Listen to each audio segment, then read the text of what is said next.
Welcome back to Family Feud. Kanina nanalo ang mga bago sangre ng 100,000 pesos. Ang goal nila ay makapag-uwi ng total cash prize of 200,000 pesos. At syempre, panalo rin ang charity na napili nyo. Andy, ano ba yun? Ang napili po naming charity is Golden Gaze. Golden Gaze. Yan. So si Jay ay nasa waiting area, so it's time for fast money. Give me 20 seconds on the clock, please. Good luck. Nagtitipid ang parents ng debutante. Kaya sa kanyang party, ang ginamit na blank ay gawa sa plastic. Go. Stage. Mabubuisit ka kapag nalit ng ilang araw ang pinadeliver mong gamit. 2 linggo. Anong meron ang kabayo na wala ang tao? Pass.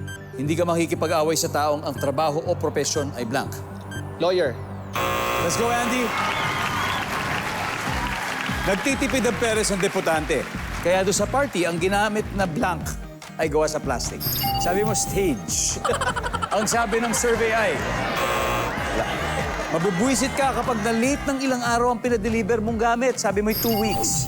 Ang sabi ng survey, meron.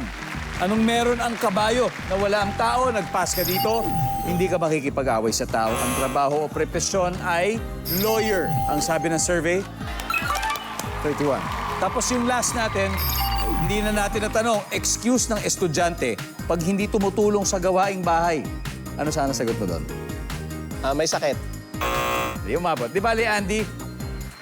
37 points. Let's welcome back, Jay. Hi, Jay. Hello po.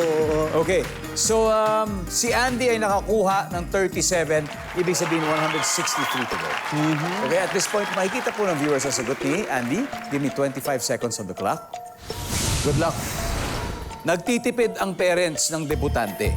Kaya sa kanyang party, ang ginamit na blank ay gawa sa plastic. Go. Plato.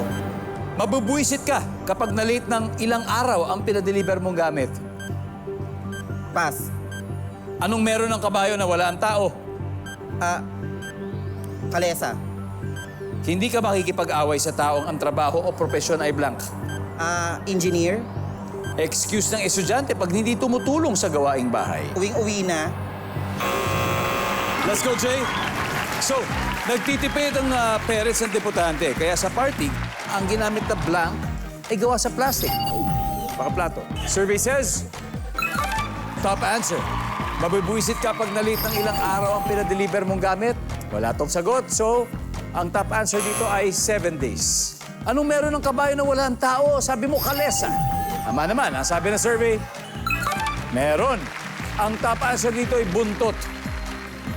Hindi ka makikipag-away sa taong ang trabaho o profesyon ay engineer. Ang sabi ng survey sa engineer ay, wala.